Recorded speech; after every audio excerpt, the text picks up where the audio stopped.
सर्वात आधी मित्रांनो, राज्याचे माजी अर्थमंत्री तथा उपमुख्यमंत्री स्वर्गीय अजितदादा पवार यांचा हा व्हिडिओ पहा. मित्रांनो, या व्हिडिओमधील अजितदादांच्या भाषणातील मुद्द्याचा संदर्भ पुढे या व्हिडिओमध्ये आपल्याला दिसणार आहे. आता अनेक जण म्हणत होते की दादा, मागच्या वेळेस काहींनी जाहीरनाम्या कर्जमाफी जाहीर केलेली आहे. आज तारीख आहे 28. मी या कार्यक्रमाच्या निमित्तानं महाराष्ट्रातल्या जनतेला स्पष्ट सांगतो, 31 तारखेच्या आत आपापले पैसे भरा पीक कर्जाचे. त्याच्यामध्ये जे काही सांगितलेलं होतं ते प्रत्यक्षात कृतीमध्ये येत परिस्थिती नाही. त्याच्यामुळे या वर्षी पण पुढच्या वर्षी पण घेतलेल्या पीक कर्जाचे पैसे भरा. मी मात्र एक केलं, जे पीक कर्जाच्या करता 0% व्याजा करता तुम्हाला जी मदत व्हायला पाहिजे आणि बँकेला त्यांचे जे काही टक्के भरावे लागतात ती सगळी रक्कम जवळपास 1000 ते 1200 कोटी रुपये आहे, ती मी बँकांना पास ऑन केलेली आहे. नमस्कार मित्रांनो, मी राहुल वाघानी तुमच्या सर्वांचं पुन्हा एकदा आपल्या YouTube चॅनलमध्ये हार्दिक स्वागत आहे. मित्रांनो, आजच्या या व्हिडिओमध्ये आपण माहिती पाहणार आहोत की पीक कर्जाचे प्रकार कोणते आहेत, पीक कर्ज घेण्याची व परतफेडीच्या तारखा या कशा असतात, तसेच कोणत्या तारखेपर्यंत पीक कर्ज न भरल्यास ते थकीत समजले जाते.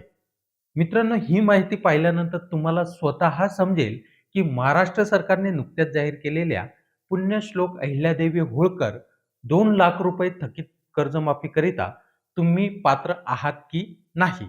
तर चला पाहूयात सविस्तर माहिती. तर मित्रांनो, सर्वात आधी जाणून घेऊया पीक कर्जाचे प्रकार. मित्रांनो, पीक कर्ज हे 3 प्रकारामध्ये विभागले जाते. मित्रांनो, पहिला जो प्रकार आहे तो आहे अल्पमुदत पीक कर्ज. त्याला आपण शॉर्ट टर्म क्रॉप लोन असं सुद्धा आपण म्हणतो. हे कर्ज प्रामुख्याने एका हंगामासाठी म्हणजे खरीप हंगाम किंवा रब्बी हंगाम याकरिता दिले जाते.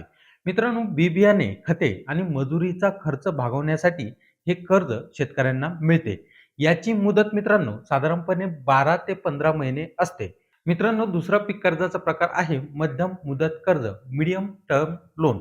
मित्रांनो, शेतीमध्ये सुधारणा करण्यासाठी जसे की ठिबक सिंचन खरेदी, शेतीची अवजारे खरेदी किंवा पशुपालनासाठी हे कर्ज बँकांकडून दिले जाते.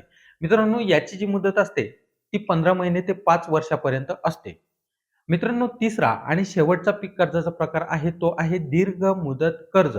याला आपण लॉंग टर्म लोन असं सुद्धा म्हणतो. विहीर खोदणे, ट्रॅक्टर खरेदी किंवा शेततळे यासारख्या मोठ्या कामासाठी हे कर्ज शेतकऱ्यांना बँकाकडून दिल्या जाते. मित्रांनो, याची मुदत जी आहे ती 5 वर्षापेक्षा जास्त असते. मित्रांनो, आता या ठिकाणी समजून घेऊयात पीक कर्ज वाटप आणि परतफेडीच्या तारखा या कशा असतात. कर्ज कोणत्या तारखेपासून मिळते आणि कधी भरावे लागते.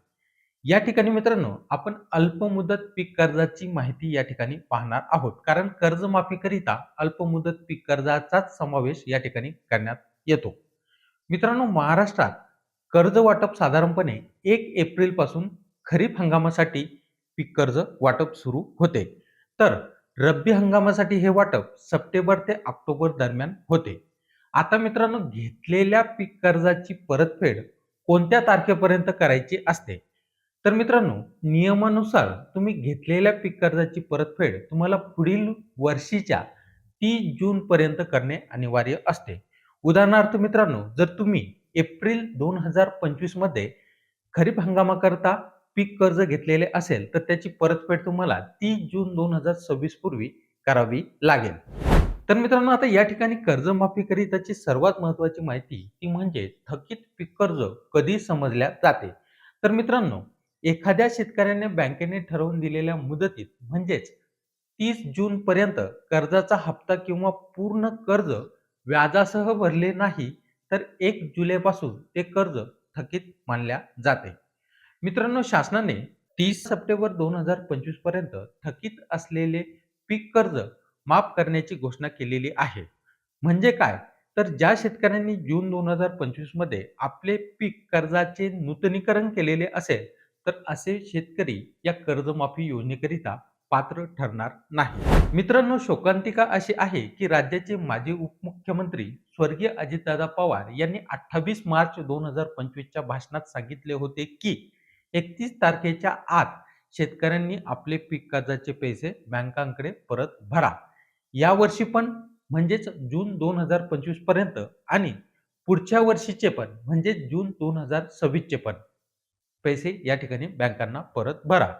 सरकारची आर्थिक क्षमता कर्जमाफी करण्याची नाही. अजितदादा पवार तत्कालीन अर्थमंत्री व उपमुख्यमंत्री असल्यामुळे व भाषणातील या मुद्द्यामुळे शेतकऱ्यांना वाटले की शासन आणखी 2 वर्षे तरी कर्जमाफी करणार नाही. यामुळे मित्रांनो, खूप साऱ्या शेतकऱ्यांनी आर्थिक हलाखीच्या परिस्थितीमध्ये सुद्धा घेतलेले पीक कर्ज बँकांना परत केले आणि आज स्वर्गीय अजितदादांच्या त्या भाषणामुळे अनेक शेतकरी कर्जमाफीपासून आता या ठिकाणी वंचित राहणार आहेत. तर मित्रांनो, हा व्हिडिओ आवडला असेल तर या व्हिडिओला लाईक करा, तसेच शेअर नक्की करा. तर चला, लवकरच भेटूया अशाच एका नवीन माहिती आधारित पुढील व्हिडिओमध्ये. तोपर्यंत जय हिंद, जय महाराष्ट्र.